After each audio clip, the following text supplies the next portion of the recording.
डुनार्ट था, इसका नाम हेनरी डुनार्ट था। उन्होंने वहां रात में पड़े हुए उन सैनिकों की चीख कराह सुनी, तो वहां के स्थानीय किसानों की सहायता से उन सैनिकों का उपचार किया। कुछ को तो उन्होंने बचा लिया, पर कुछ का खून इतना ज्यादा बह गया था या घाव में विषाक्त हो गया था कि वो उन्हें नहीं बचा पाया। और वहीं से उस व्यक्ति के जीवन में टर्निंग पॉइंट आया। वह वापस जिनेवा आया, स्विट्जरलैंड की जो राजधानी है, और वहां आकर लोगों को प्रेरित करने का प्रारंभ किया कि क्यों ना हम, जब युद्ध भी होता है तो शांति काल में एक ऐसी व्यवस्था हम तैयार करें कि उस घायल सैनिक को अलग हटा दिया जाए और पहले उसका उपचार किया जाए। और ऐसे शख्स का हम आज जन्मदिन मना रहे हैं। मैं आग्रह करूंगा सम्मानीय मंच से कि सर हेनरी डुनार्ट के छायाचित्र पर पुष्पहार व दीप प्रज्वलित कर उनको, उनके प्रति हम कृतज्ञता जाहिर करें। आग्रह है आदरणीय आर.के. बघेल सर, HR 24 तैयार, प्रार्थना शुरू।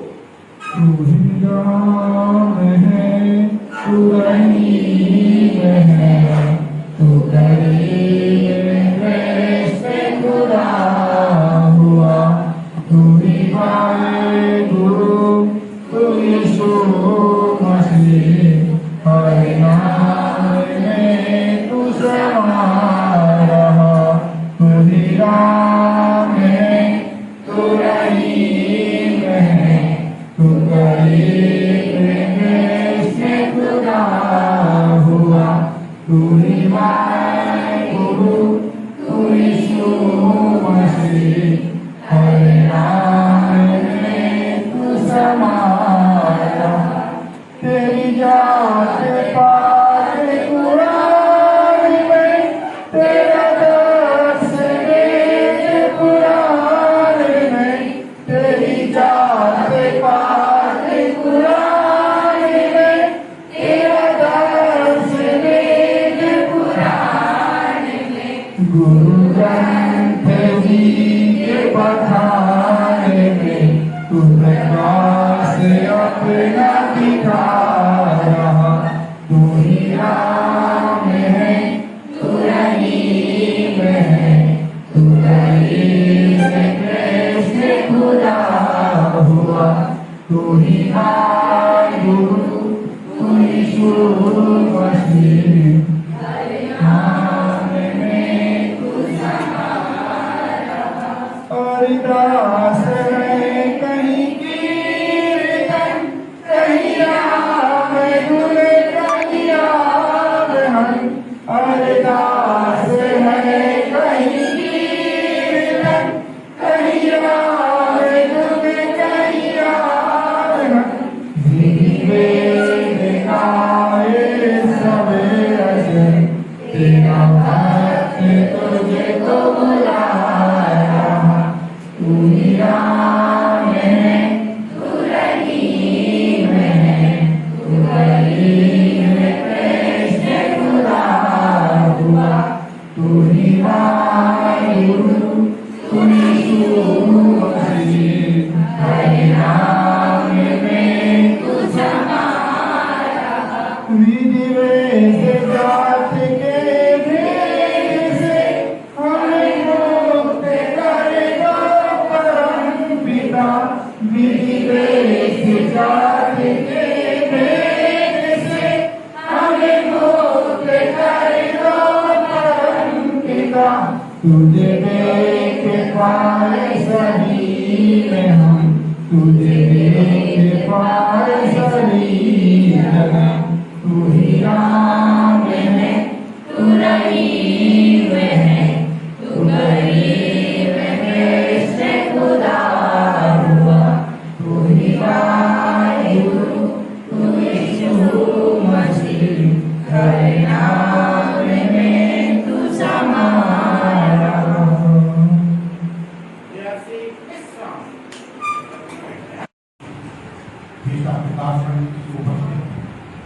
हमारे शिक्षा अधिकारी महोदय, हमारे बड़े साहब,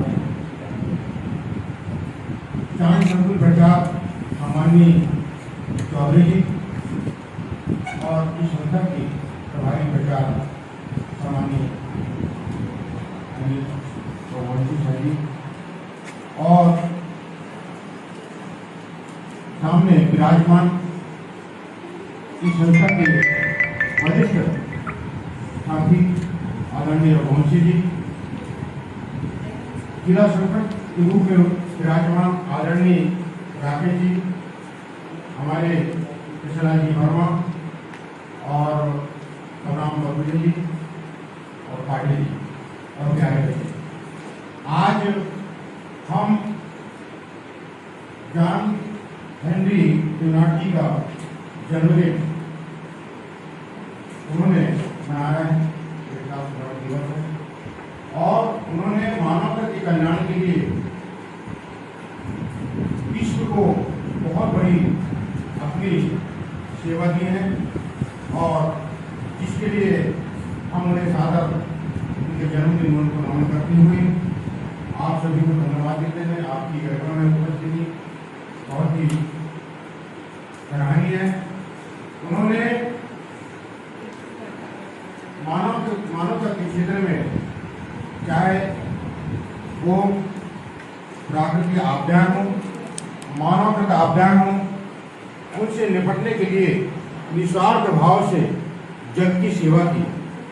और युद्ध काल हो, बाढ़ हो, आगजनी हो, किसी प्रकार की प्राकृतिक आपदा हो, अभी आपने 2 साल पूर्व देखा बहुत बड़ी वैश्विक महामारी से हम गुजरे हैं, और ऐसे समय में रेड क्रॉस सोसाइटी बहुत तत्परता से काम करते हुए जनसेवा की है।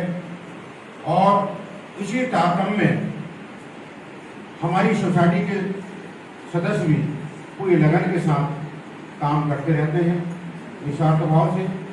और इनमें देखिए, अगर जो हमारे ऊपर दया करेगा हम उसको याद करेंगे, क्योंकि दया करता याद होता है, और जो हमारा भला करेगा और निश्चित तौर पर उसका लाभ होगा, क्योंकि भला को उल्टा लाभ होता है। और हमें जीवन में शख्स बनकर नहीं, शख्सियत बनकर जीना चाहिए, क्योंकि शख्स तो एक दिन इस जीवन से विदा हो जाता है, लेकिन शख्सियत हमेशा अमर रहती है।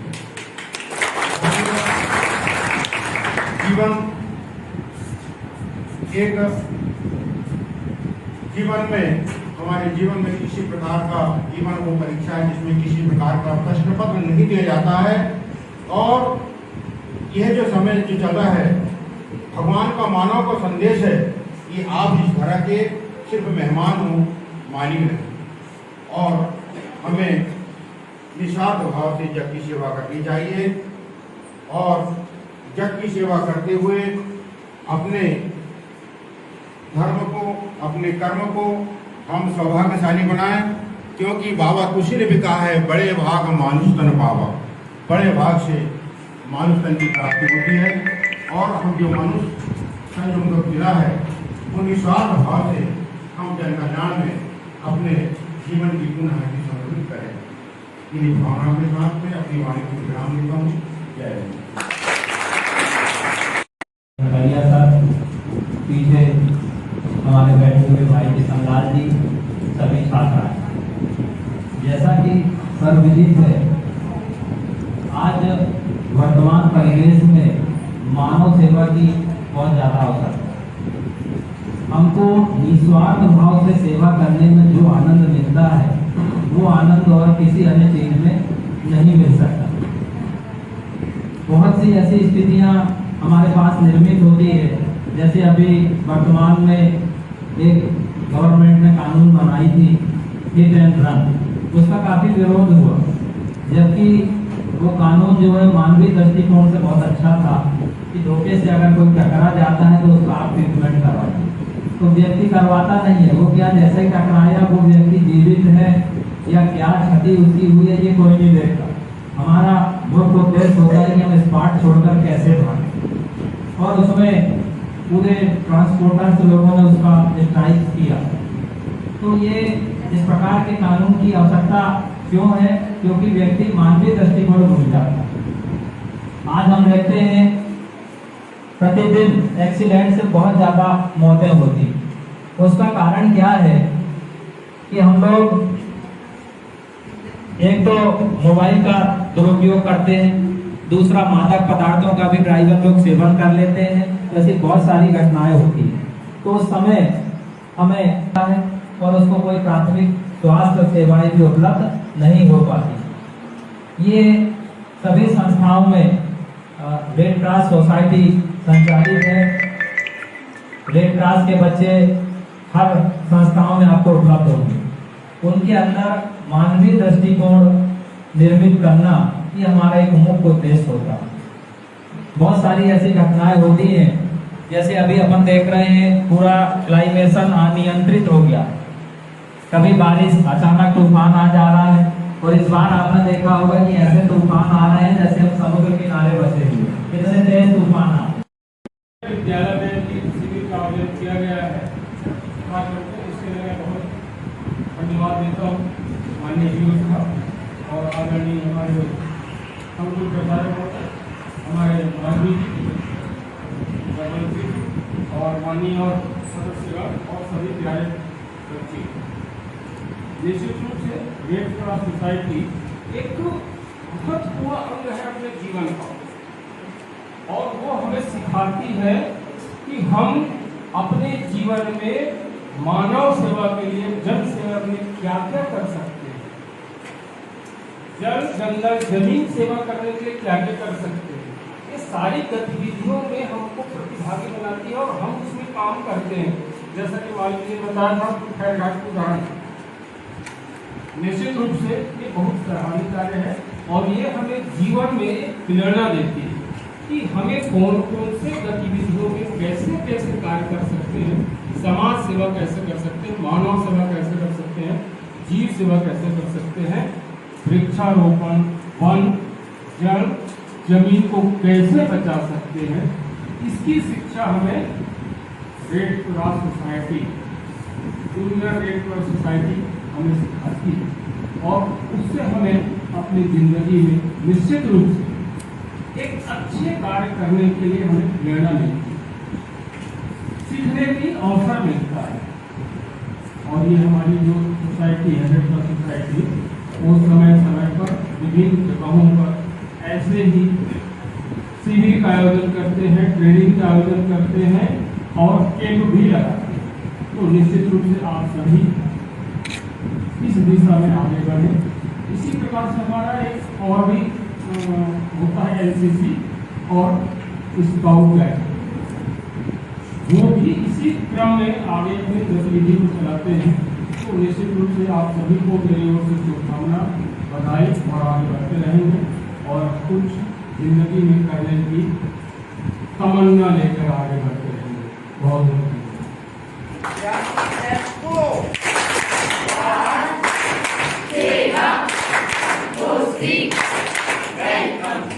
धन्यवाद। बच्चों, आज जो है हम लोग सीसीएली की गतिविधि में सहभागिता करेंगे और सहभागिता में हमारे पास दो विषय हैं। एक प्रश्नोत्तरी है और हम विभिन्न विषयों पर प्रश्न करेंगे और आपस में प्रश्न के उत्तर को खोजने का प्रयास करेंगे। दूसरा, हम लोग पहेलियों पर बात करेंगे कि पहेली कितनी उपयोगी है हमारे जीवन में और इनसे हम कैसे समाधान पाते हैं, उन पर भी हम लोग विस्तृत तरीके से चर्चा करेंगे। और इस सीसीएली के माध्यम इस गतिविधि हम देखेंगे कि हम आपस में कैसे इंटैक्ट कर पाते हैं, आपस में कैसे सहभागिता कर पाते हैं। तो एक पार्ट ये हो जाएगा, ये समूह एक है, ये समूह दो है।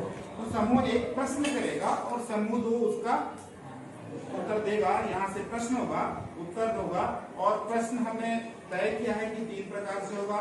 एक हमारा राष्ट्रभक्ति पर होगा, दूसरा हमारा एनवायरमेंट से रिलेटेड होगा और थर्ड होगा एजुकेशन से रिलेटेड, और उसमें युवाओं की क्या भूमिका हो सकती है।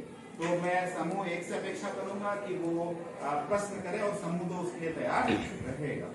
हाँ, लाउडली प्रश्न को पढ़ेंगे, आप लोग सुने बेहतर तरीके से और उसका आपको जवाब देना।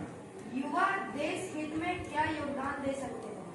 युवा जो है देश हित में क्या योगदान दे सकते हैं, आप लोगों को जवाब देना। यस, युवा देश हित में नारी सुरक्षा के प्रति योगदान दे सकते हैं, कर सकते हैं। जो किसी भी प्रकार की जो चीजें हैं उसको सुधारने के लिए सरकार को कई प्रकार से सरकार को बता सकते हैं, जैसे आंदोलन कर किसी भी प्रकार का। चलिए बहुत बढ़िया। जवाब आते थे इन्होंने नारी सुरक्षा पे बहुत बात की और हमें सरकार से क्या डिमांड करना उस पर बात की। इसके अतिरिक्त भी देश हित में युवा क्या आगे चाहिए और क्या योगदान दे सकते हैं, आप लोग क्या सोचते हैं? हाँ बताएं इधर से और अपने विचार रखें। सेकंड बेंच, यस खड़े हो, हाँ खड़े हो, चलिए बताइए आप युवा हैं, आप देश हित में क्या सोचते हैं?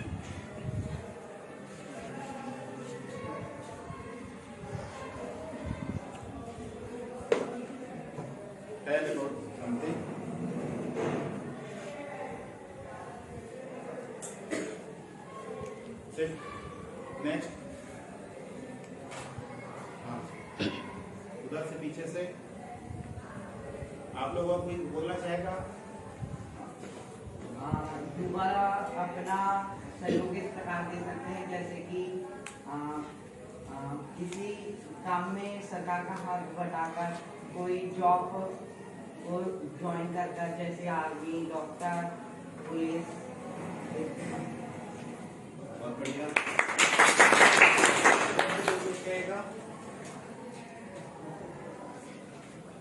और किसी के मन में कोई विचार आ रहा है आप बोलेंगे? उधर से तो बोलेंगे आप? हाँ युवा जो है वो हर छोटे बड़े का सम्मान करेंगे, उसको किसी प्रकार से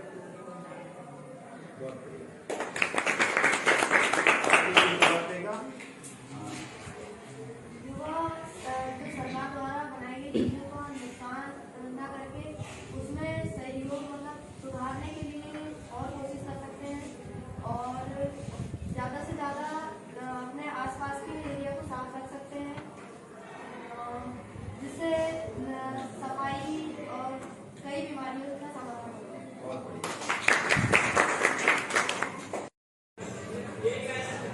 स्वच्छता का पखवाड़ा कैसे है? आज हम लोग कक्षा 10वीं के विद्यार्थी वो आज तरीके से हमारे विद्यालय के इन्वायरमेंट को, इसके पर्यावरण को हम हरा भरा कैसे और हरा भरा जो आप लोग जानते हैं कि पानी में लेकिन हमारी प्राकृतिक पानी होगा, जल होगा, तो निश्चित तौर पर वो जल का हम इस्तेमाल करते हुए क्या कर पाएंगे, हम पौधों का रक्षण कर पाएंगे और पौधों का हमारा परिवेश क्या होगा, हरा भरा रहेगा। अब हमें ऐसे उपायों पर चर्चा करनी चाहिए, सोचना चाहिए कि हम कैसे 1-1 लीटर जल बचा सकते हैं। तो हम किसी के घर को जाएंगे नहीं जल बचाने, हम क्या करेंगे, हमारा जो डेली रूटीन है, हमारा जो दैनिक क्रियाकलाप है, उस क्रियाकलाप में हम पानी का इस्तेमाल कहाँ करते हैं? जैसे ब्रश करेंगे तो हम क्या करते हैं, कुल्ला करने के लिए नल की वो पानी बहते रहता है, ब्रश करते जाते पानी बह रहा, फिर कुल्ला करोगे तब तक हम क्या करते हैं, एक बाल्टी पानी बहा देते हैं। यहाँ पर हम जल संरक्षण कर सकते हैं। दूसरा, इसके बाद हम जल संरक्षण के लिए अगर आधुनिकता का इतना बोलबाला हो गया, हमारे घर में हम लोग सावन लगा, हम एक बाल्टी पानी में पानी नहा लेते थे, अब क्या हो रहा है, सावन से पानी कंटिन्यू गिर रहा है। उसमें हम लोग बहुत ज्यादा वेस्टेज करते हैं, इससे अतिरिक्त और हम क्या करते हैं, बहुत सारे पानी को बहा देते हैं। हमें जल रोकने की ऐसी कोई प्रवृत्तियों के साथ करना चाहिए, खास करके जो हमारा युवाओं को इसका काम करना चाहिए कि हम अपने जीवन में जल को कैसे रोकें और उस जल को क्या करना है, तस्वीरें जाना चाहिए। जैसे हमारा ये रूफ है, छत है, रूफ वाटर हार्वेस्टिंग होती है, हम उस पानी को एक जगह लेके गड्ढे में ले जाएं और उसको हम क्या करें, धरती में जाने दें, ताकि उससे क्या होगा, हमारा धरती रिचार्ज होगी और उस जल को जल स्तर बढ़ेगा और हम उसको बचा सकेंगे। इसमें आप सभी युवा हैं तो इस अच्छे कार्य में आप लोग योगदान देंगे सभी। अभी हम लोग भला विद्यालय के तहत अपेक्षा है, देखिए ये विद्यार्थी हमारी युवा ट्राइब्स जाति के, चाहे वो गोंड जनजाति हो या गोरखू हो, भाड़िया हो या मवासी हो, ये कैसे अल्प संसाधनों में जीवन यापन करते हैं और मस्त जिंदगी जीते हैं। उनका हथियार उनके हाथ में है हंसिया। अब वो प्रकृति के पूजक हैं, वो वृक्षों की पूजा करते हैं। देखो उनके पास हम लोग ईश्वर की पूजा करते हैं और उनका ईश्वर वृक्ष है, उनका ईश्वर प्रकृति है, उनका ईश्वर नदी है, तालाब है, जहां वो रहते हैं, जो उनको खिलाता है, जो उनका संरक्षण करता है, उनकी वो पूजा करते हैं। इस प्रकार ये जो जनजातियां हैं वो प्रकृति का पूजन करती है। प्रकृति से जो प्राप्त होता है, चाहे कोदो, कुटकी, महुआ, उनका सेवन करके वही अपनी अल्लाह जिंदगी जीती है और वही आनंद से जीती है। हम लोगों को ढेर सारी चीजों की आवश्यकता होती है परंतु उन्हें नहीं होती है। वो अपनी जिंदगी को कैसे मस्त नृत्य के माध्यम से जीते हैं, उस नृत्य का भी आप लोग आनंद लीजिए।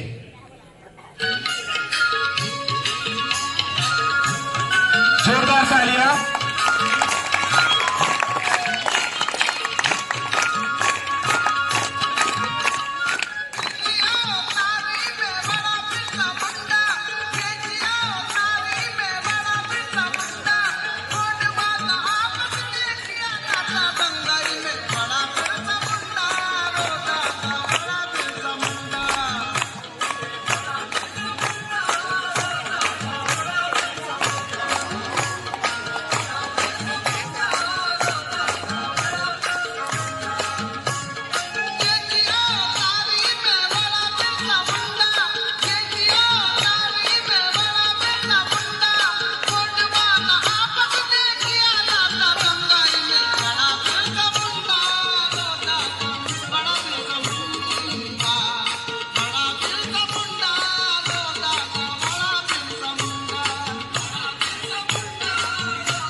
खिलाफ हर संभव प्रयास करूंगा, सुनिश्चित करूंगा कि हमारे परिवार, पड़ोस और समुदाय में किसी बच्चे का बाल विवाह ना हो पाए, ऐसे किसी भी बाल विवाह के प्रयास की सूचना पंचायत और सरकार को दूंगा। मैं बच्चों की शिक्षा एवं सुरक्षा के लिए भी अपनी आवाज